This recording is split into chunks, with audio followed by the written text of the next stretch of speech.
नमस्कार विद्यार्थी मित्रांनो, सर्वांचं स्वागत आहे आपल्या MPSC टाइम्स या यूट्यूब चॅनलमध्ये. तर आपण कव्हर करत आहोत इयत्ता 10वीचं भूगोलाचं पुस्तक, जे की नवीन पुस्तक आहे. तर त्यामधील 3 नंबरचा चॅप्टर आहे प्राकृतिक रचना आणि जलप्रणाली.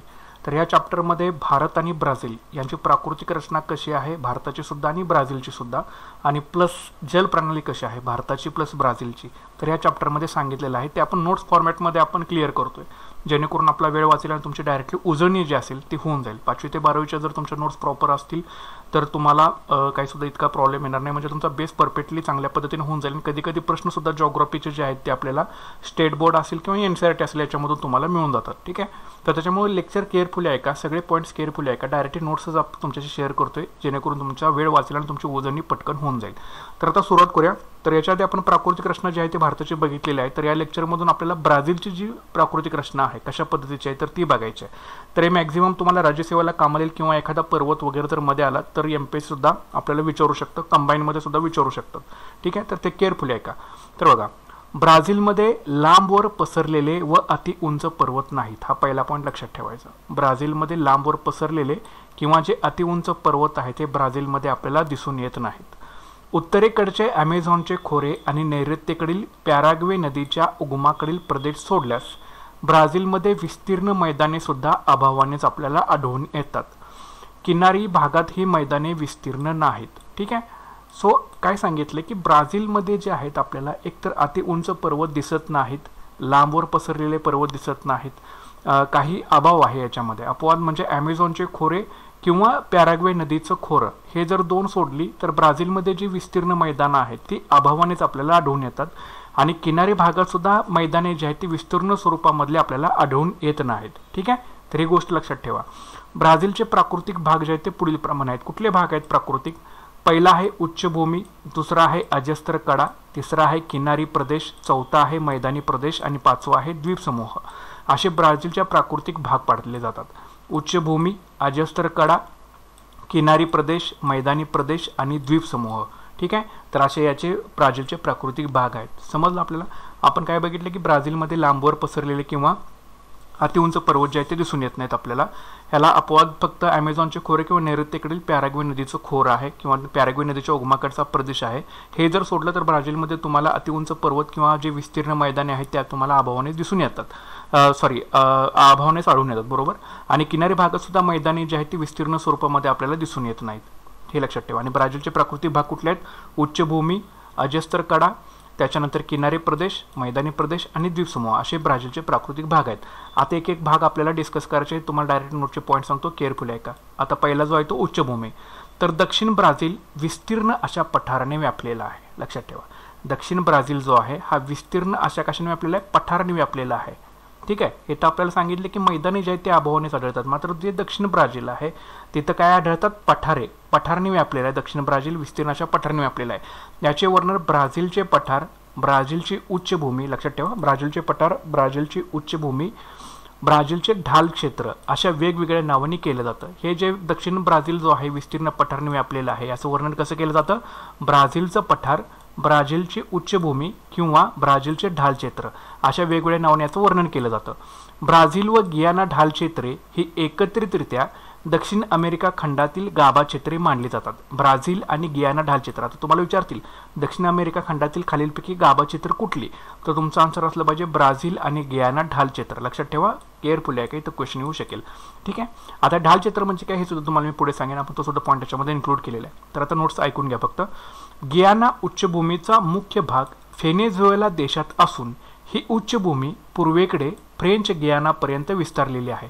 गियाना उच्चभूमीचा मुख्य भाग हा कुठल्या देशामध्ये आहे? व्हेनेझुएलामध्ये आहे. जर सरळ वन लाइनरला विचारला तर माहीत असू दे, गियाना उच्चभूमीचा मुख्य भाग व्हेनेझुएला देशात असून ही उच्चभूमी पूर्वेकडे फ्रेंच गियानापर्यंत जी आहे ती विस्तारलेली आहे. गियाना उच्चभूमी ही ब्राझीलच्या उत्तरेकडील रोराईमा, पारा आणि अमापा ही राज्य आहेत. लक्षात ठेवा, रोराईमा, पारा आणि अमापा नावं लक्षात ठेवा. या राज्यामध्येही विस्तारलेलं आहे. गियाना उच्चभूमी ब्राझीलच्या उत्तरेकडच्या कुठल्या राज्यामध्ये विस्तारलेली आहे हे ते क्वेश्चन येऊ शकतोय. रोराईमा, पारा आणि अमापा या राज्यात विस्तारलेले आहे. ब्राझीलमध्ये या उच्चभूमीचा कमी उंचीचा भाग येतो. मात्र ब्राझीलमधील सर्वोच्च शिखर पिको दी नेब्लिना, नाव लक्षात ठेवा शिखराचं, पिको दी नेब्लिना हे ब्राझील व व्हेनेझुएला यांच्या सीमेवर असून त्याची उंची आहे 3014 मीटर. पिको दी नेब्लिना हे ब्राझीलमधील सर्वोच्च शिखर जे आहे हे ब्राझील आणि व्हेनेझुएला यांच्या सीमेवरती आहे आणि त्याची उंची आहे 3014 मीटर. इथं सुद्धा क्वेश्चन येऊ शकेल. ब्राझील उच्चभूमीच्या दक्षिण व पूर्वेकडील भागात 1000 मीटरपेक्षा जास्त आहे, परंतु इतर भागात त्याची जी उंची आहे, ब्राझील जी उच्चभूमी आहे ही दक्षिण आणि पूर्वेकडच्या भागामध्ये त्याची उंची जी आहे ही 1000 मीटरपेक्षा जास्त आहे, मात्र इतर भागामध्ये 500 ते 1000 मीटरच्या दरम्यान आहे. हे लक्षात ठेवायचं. उच्चभूमीची उंची उत्तरेकडे टप्प्याटप्प्याने कमी होत जाते. ब्राझीलची जी उच्चभूमी आहे याची जी उंची आहे ही उत्तरेकडे टप्प्याटप्प्याने कमी होत जाते व दिशेकडील उतारे जे आहेत या दिशेकडील उतारे फारसे तीव्र नाहीत. म्हणजे या उत्तरेकडचे उतार जे ते फारसे तीव्र नाहीत. या उतारावरून वाहणाऱ्या ॲमेझॉनच्या उपनद्यामध्ये धावत्या आणि धबधबे हे भूरूपे असतात. लक्षात ठेवा, धावत्या असेल, धबधबे असेल, भूरूपे आहेत. हे ॲमेझॉनच्या उपनद्यामध्ये आपल्याला दिसून येतात. उत्तरेकडे उतार काहीसे तीव्र असले तरी ते अकस्मात नाहीत. अनेक नद्या उच्चभूमीच्या उत्तर भागात उगम पावतात व अटलांटिक महासागराला मिळतात. ठीक आहे, अनेक नद्या उच्चभूमीच्या ब्राझीलची जी उच्चभूमी आहे याच्यामध्ये उत्तर भागामध्ये उगम पावतात आणि त्या कुठल्या महासागराला मिळतात? अटलांटिक महासागराला मिळतात. हे लक्षात ठेवावं लागेल तुम्हाला याच्यामध्ये. नंतर उच्चभूमीच्या दक्षिण उतारावरून पॅराग्वे, पॅराना, उरुग्वे इत्यादी नद्या उगम पावतात. लक्षात ठेवा, उच्च भूमीच्या दक्षिण उतारावरून जे आहे हे आपल्याला पॅराग्वे, पॅराना आणि उरुग्वे, पॅराग्वे, पॅराग्वा आणि उरुग्वे ह्याच्या नद्या इत्यादी नद्या ज्या आहेत त्या उगम पावतात आणि पुढे त्या अर्जेंटिना देशाकडे वाहत जातात. उच्चभूमीचा पूर्वेकडील उतार हा अतिशय तीव्र असून तो कड्याच्या स्वरूपामध्ये आपल्याला दिसून येतो. म्हणजे पूर्वेकडचा उतार जो आहे तो अतिशय तीव्र स्वरूपाचा आहे आणि तो आपल्याला कड्याच्या स्वरूपामध्ये दिसून येतो. ठीक आहे, तर हे पुन्हा एकदा आपण रिकॉल करूया. त्याच्यानंतर ढालचित्र म्हणजे काय ते बघूया. तर बघा, केअरफुली ऐका. तर ब्राझीलचे प्राकृतिक विभाग कुठले कुठले आहेत? उच्चभूमी आहे, अजस्तर कडा आहे, किनारी प्रदेश आहे, मैदानी प्रदेश आहे आणि द्वीपसमूह आहे. त्यापैकी उच्चभूमी, तर दक्षिण ब्राझील जो आहे हा विस्तीर्ण अशा पठाराने व्यापलेला आहे. त्याला काय म्हटलं जातं? ब्राझीलचं पठार, ब्राझीलची उच्चभूमी किंवा ब्राझीलचं ढालक्षेत्र अशा वेगवेगळ्या नावाने त्याला ओळखलं जातं. ब्राझील आणि गियाना ढालक्षेत्र जे आहेत त्यांना एकत्रितरित्या दक्षिण अमेरिकेतील खंडातील ही गाभा क्षेत्र मानली जातात. गियाना उच्चभूमीचा जो मुख्य भाग आहे हा व्हेनेझुएला देशात आहे आणि ही उच्चभूमी पूर्वेकडे फ्रेंच गियानापर्यंत विस्तारलेली आहे. गियाना उच्चभूमी जी आहे, आता याच्यामध्ये आपण काय बघतोय तर प्राकृतिक रचना बघतोय. लक्षात ठेवा, आपण काय बघतोय? ब्राझीलची प्राकृतिक रचना बघतोय आणि पहिला जो आहे प्राकृतिक रचना त्याचं नाव आहे उच्चभूमी. तर या उच्चभूमीमध्ये एकूण दोन आहेत, एक गियानाची उच्चभूमी आहे आणि ब्राझीलची उच्चभूमी आहे. गियानाची उच्चभूमी व्हेनेझुएला देशामध्ये आहे आणि ही उच्चभूमी जी आहे गियानाची ही पूर्वेकडे फ्रेंच गियानापर्यंत विस्तारलेली आहे. गियानाची उच्चभूमी जी आहे कुठल्या राज्यामध्ये विस्तारलेली आहे? तर ब्राझीलच्या उत्तरेकडच्या राज्यामध्ये विस्तारलेली आहेत. अशी कुठली राज्य आहेत? रोराइमा, पारा आणि आमापा. ब्राझीलमध्ये या उच्चभूमीचा कमी उंचीचाच भाग येतो याच्यामध्ये. मात्र ब्राझीलमधील सर्वोच्च शिखर जे आहे पिको दी नेब्लिना हे ब्राझील आणि व्हेनेझुएलाच्या सीमेवरती असून 3014 मीटर त्याची उंची आहे. ब्राझील उच्चभूमीच्या दक्षिण आणि पूर्वेकडील भागात उंची 1000 मीटरपेक्षा जास्त आहे. ब्राझील उच्चभूमीची दक्षिण आणि पूर्वेकडच्या भागात उंची किती आहे? 1000 मीटरपेक्षा जास्त आहे, परंतु इतर भागामध्ये ती 500 ते 1000च्या दरम्यान आपल्याला आढळून येते. ब्राझील उच्चभूमीची उंची जी आहे ती उत्तरेकडं कुठल्या बाजूला? उत्तरेकडे टप्प्याटप्प्याने कमी होत जाते आणि या दिशेकडील उतारे फारसे तीव्र नाहीत आणि या उतारावरून अमेझॉनच्या उपनद्या वाहतात आणि या उपनद्यामध्ये धावत्या आणि धबधबे जे भूरूपे असतात ते आपल्याला दिसून येतात. उत्तरेकडील उतारे काहीसे तीव्र असले तरी ते अकस्मात नाहीत. अनेक नद्या उच्चभूमीच्या उत्तर भागात उगम पावतात आणि अटलांटिक महासागराला मिळतात. ठीक आहे, ब्राझीलमधल्या ज्या अनेक नद्या आहेत त्या उच्चभूमीच्या उत्तर भागामध्ये आपल्याला दिसून येतात आणि त्या अटलांटिक महासागराला मिळतात. हे तुम्हाला माहीत असलं पाहिजे असेल. त्याच्यानंतर उच्चभूमीच्या दक्षिण उतारावरून कुठल्या नद्या वाहतात? तर पॅराग्वे असेल, पॅराना असेल आणि उरुग्वे असेल. ह्या उच्चभूमीच्या दक्षिण उतारावरून ब्राझीलमध्ये वाहणाऱ्या नद्या आहेत आणि पुढे त्या अर्जेंटिना देशाकडे वाहत जातात. उच्चभूमीचा पूर्वेकडचा उतार जो आहे तो अतिशय तीव्र स्वरूपाचा आहे आणि तो आपल्याला कड्याच्या स्वरूपामध्ये आपल्याला दिसून येतो. ठीक आहे, तर अशा प्रकारची उच्चभूमीची माहिती आहे. हे व्यवस्थित तुम्ही केअरफुली ऐका. डायरेक्ट तुम्हाला क्वेश्चन कसे फ्रेम होऊ शकतात ते सुद्धा तुम्हाला मी सांगितलेलं आहे. आता ढालक्षेत्र म्हणजे काय? तर एक खंडाचं गाभाक्षेत्र मानलं जातं. आपण मगाशी बघितलं, सर्वच खंडामध्ये एक किंवा अधिक ढालक्षेत्र असतात. कुठलेही खंड असतील, आशिया, आफ्रिका वगैरे, त्याच्यामध्ये किंवा अधिक ढालक्षेत्र असतात. ढालक्षेत्र ज्याची स्फटिकमय, अग्निजन्य आणि उच्च प्रतीच्या रूपांतरित खडकांनी बनलेले असतात. जे ढालक्षेत्र आहेत ही स्फटिकमय असेल किंवा अग्निजन्य असेल किंवा उच्च प्रतीचे रूपांतरित खडक असेल, या खडकांनी ही ढालक्षेत्र जे आहेत ती बनलेली असतात.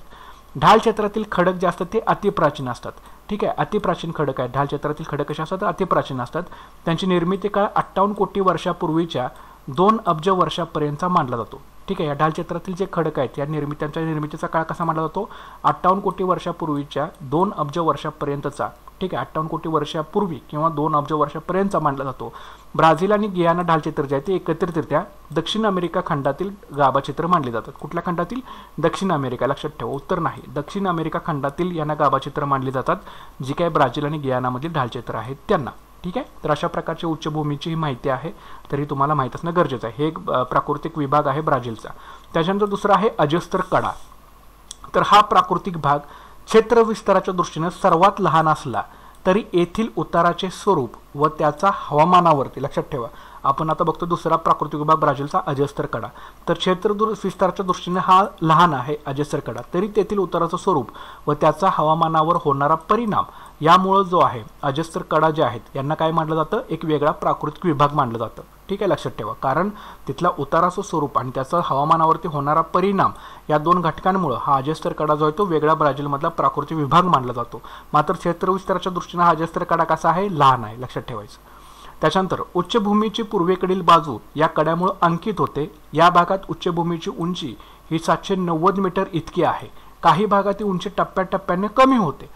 साओ पाउलो ते पोर्तो अलेग्रेच्या भागात ही उंची सरळ एकाच उतारात संपते. लक्षात ठेवा, उच्चभूमीची पूर्वेकडील बाजू जी आहे ती अजस्तर कड्यामुळे काय होते? अंकित होते, ते स्टॉप होते. ओके. आणि या भागात उच्चभूमीची उंची 790 मीटर इतकी आहे. काही भागात उंची टप्प्याटप्प्याने कमी होते. आणि साओ पाउलो ते पोर्तो अलेग्रेच्या भागात, साओ पाउलो ते पोर्तो अलेग्रेच्या भागामध्ये ही उंची सरळ एकाच उतारात संपते. अजस्तर कड्यामुळे आग्नेय व्यापारी वारे अडवले जातात. लक्षात ठेवा, ब्राझीलमधील जो अजस्तर कडा हा प्राकृतिक विभाग आहे त्याच्यामुळे आग्नेय व्यापारी वारे जे आहेत ते अडवले जातात. त्यामुळे अजस्तर कड्याच्या पलीकडे म्हणजे वातविन्मुख प्रदेश, पर्जन्यछायेचा प्रदेश तयार होतो.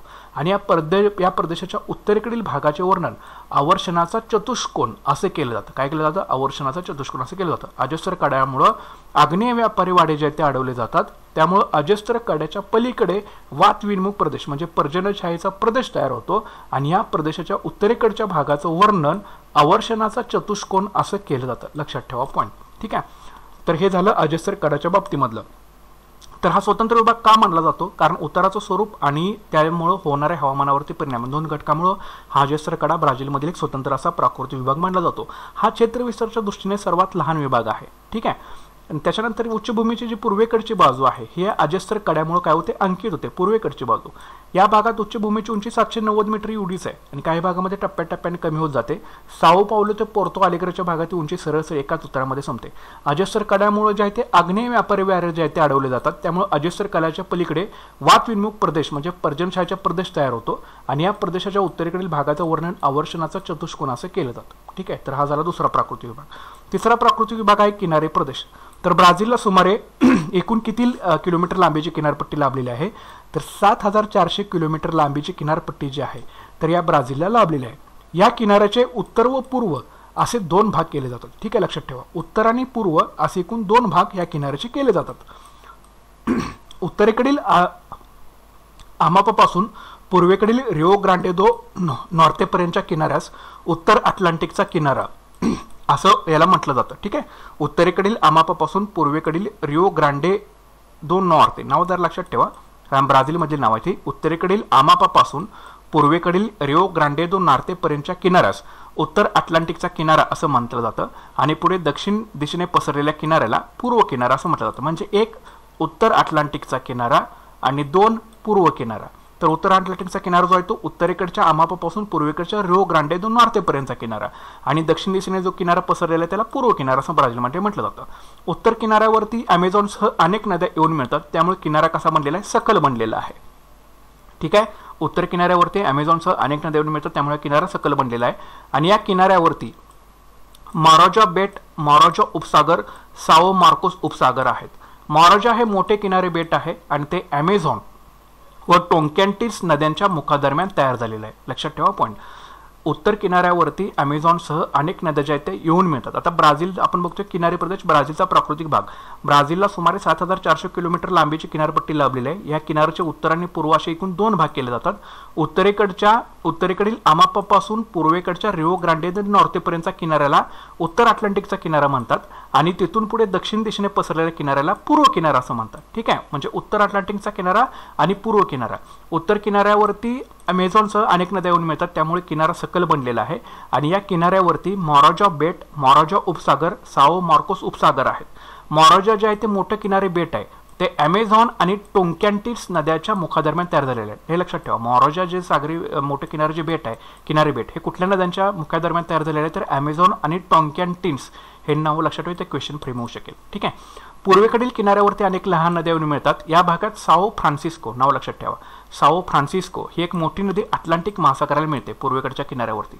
या किनाऱ्यावर लांबवर पसरलेल्या पुळणी व तटीय वालुकागिरी ठिकठिकाणी दिसतात. काही भागात त्या किनाऱ्याचे रक्षण प्रवाळ कट्टे आणि प्रवाळ बेटे यामुळे होते.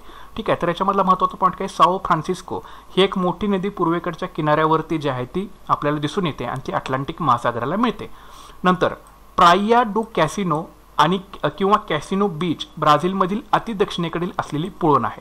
प्राइया डू कॅसिनो ही कुठल्या ह्याच्यामध्ये आहे, देशामध्ये, तर ब्राझीलमध्ये आहे. किंवा कॅसिनो बीच हे ब्राझीलमधील अति दक्षिणेकडची असलेली काय पुळण आहे. ही जगातील सर्वात लांब पुळण मानली जाते. हा सलग वालुकामी किनारा असून त्याची लांबी जी आहे 200 किलोमीटरपेक्षा जास्त आहे. कुठली, प्राइया डू कॅसिनो किंवा कॅसिनो बीच ही जगातील सर्वात लांब पुळण मानली जाते. ही ब्राझीलमधील अति दक्षिणेकडची असणारी पुळण आहे. हे एक सलग वालुकामय किनारा असून त्याची लांबी 200 किलोमीटरपेक्षा जास्त आहे. तर ह्या गोष्टी तुम्हाला याच्यामध्ये लक्षात ठेवायच्या आहेत. तर हे झालं आपलं किनारी प्रदेशाच्या बाबतीमधले पॉईंट्स. त्याच्यानंतर पुढचा जो प्राकृतिक विभाग आहे ब्राझीलचा, तो आहे मैदानी प्रदेश. ठीक आहे, तर ब्राझीलमधील मैदानी प्रदेश 2 विभागात दिसून येतो. उत्तरेकडील अमेझॉन खोऱ्यांचा भाग आणि नैऋत्येकडील पॅराग्वे पॅराना नद्यांचा भाग, असे एकूण 2 विभागामध्ये आपल्याला ब्राझीलमधील मैदानी प्रदेशाचा भाग जो आहे हा दिसून येतो. उत्तरेकडील अमेझॉन खोऱ्याचा भाग आणि नैऋत्येकडील पॅराग्वे पॅराना नद्यांचा भाग. अमेझॉन हा ब्राझीलमधील सर्वात विस्तीर्ण मैदानी प्रदेश आहे. अमेझॉनच्या मैदानाचा सर्वसाधारण उतार हा आहे पूर्वेकडं. ठीक आहे, अमेझॉनच्या मैदानाचा सर्वसाधारण उतार कुठे आहे, पूर्वेकडे आहे. अमेझॉन खोरे ब्राझीलच्या पश्चिम भागात खूप रुंद असून, ब्राझीलच्या पश्चिम भागामध्ये खूप रुंद असून 2 उच्चभूमी जेथे खूप जवळ येतात तेथे ही रुंदी 240 किलोमीटर इतकी कमी होते. ठीक आहे, बघा आपण बघतोय मैदानी प्रदेश ब्राझीलचा एक प्राकृतिक भाग.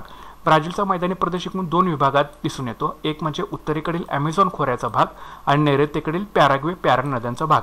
अमेझॉन हा ब्राझीलमधील सर्वात विस्तीर्ण मैदानी प्रदेश आहे, अमेझॉन.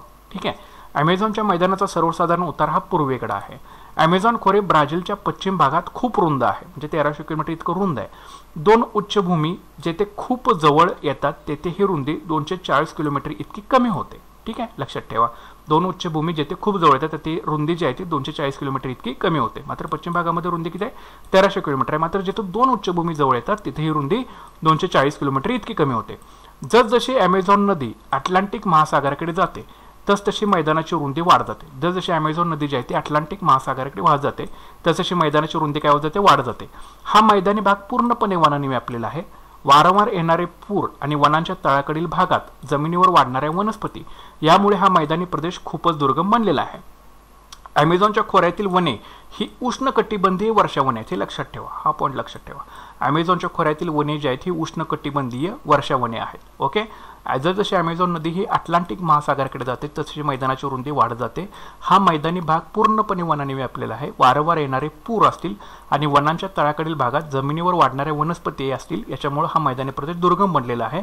आणि अमेझॉनच्या खोऱ्यातील वने ही उष्णकटिबंधीय वर्षावने आहेत.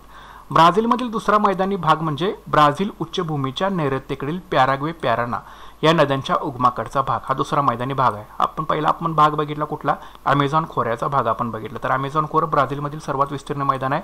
अमेझॉनच्या मैदानाचा सर्वसाधारण उतार हा पूर्वेकडे आहे. अमेझॉन खोरे ब्राझीलच्या पश्चिम भागामध्ये, कुठल्या भागात, पश्चिम भागामध्ये खूप रुंद आहे आणि जिथे 2 उच्चभूमी खूप जवळ येतात तेथे ही रुंदी 240 किलोमीटर इतकी कमी होते. अमेझॉन नदी अटलांटिक महासागराकडे जशी वाहत जाते तशी मैदानाची रुंदी वाढत जाते. ठीक आहे, हा मैदानी प्रदेश पूर्णपणे वनाने व्यापलेला आहे. वारंवार येणारे पूर आणि वनांच्या तळाकडच्या भागात जमिनीवर वाढणारे वनस्पती यामुळे मैदानी प्रदेश खूपच दुर्गम बनलेला आहे. अमेझॉनच्या खोऱ्यातील वने हे उष्णकटिबंधीय वर्षावने आहेत. हा पहिला झाला भाग, पहिला मैदानी भाग. आणि दुसरा मैदानी भाग कुठला ब्राझीलचा, तर पॅराग्वे पॅराना या नद्यांच्या उगमाकडचा भाग. पॅराग्वेच्या उगम क्षेत्राचा उतार दक्षिणेकडे आहे आणि पॅराना नदीचा उतार हा नैऋत्येकडे आहे. म्हणजे कुठल्या भागाकडे याचा उतार आहे हे सांगितलेलं आहे आपल्याला. तर पॅराग्वेच्या उगम क्षेत्राचा उतार आहे दक्षिणेकडे आणि पॅराना नदीचा उतार जो आहे तो नैऋत्येकडे आहे. नंतर पॅन्टॅनल हा एक लक्षात ठेवा. पॅन्टॅनल हा जगातील उष्णकटिबंधीय पाणथळ भूमीपैकी एक प्रदेश आहे. पॅन्टॅनल नावाचा. पॅन्टॅनल हा जगातील उष्णकटिबंधीय पाणथळ भूमीपैकी एक प्रदेश आहे. हा प्रदेश ब्राझील उच्चभूमीच्या नैऋत्य भागामध्ये पसरलेला आहे. ब्राझील उच्चभूमीच्या नैऋत्य भागात पसरला आहे.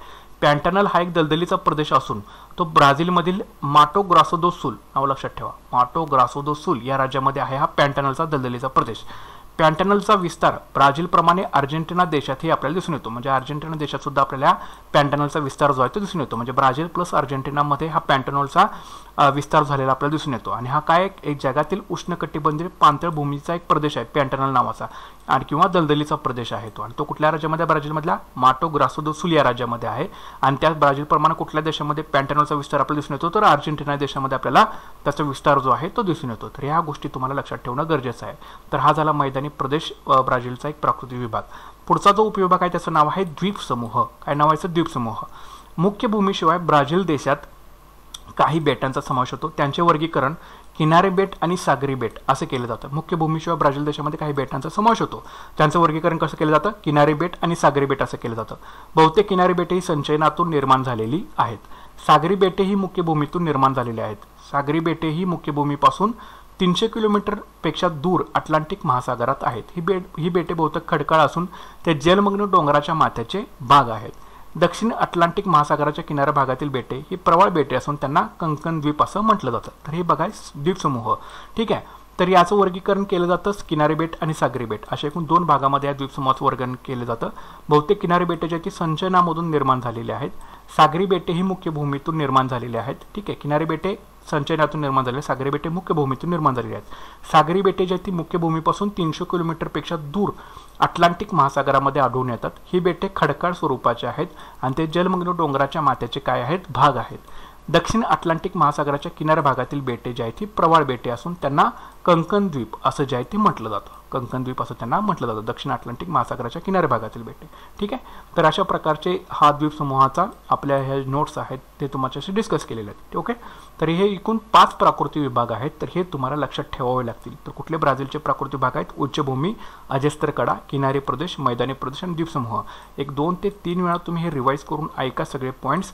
म्हणजे तुमचा हा डायरेक्टली उजळणी जी असेल ती याची होऊन जाईल. जितक्या वेळा ऐकाल तितक्या वेळा तुमची उजळणी चांगल्या पद्धतीने याची होऊन जाईल. ठीक आहे. तर हा झाला दुसरा पार्ट. आता पुढच्या पार्टमध्ये आपण लवकरच भेटूया. सो लवकरच तुम्ही आपलं चॅनल ज्यांनी कोणी सबस्क्राईब केलं असेल त्यांनी नक्की चॅनल सबस्क्राईब करा.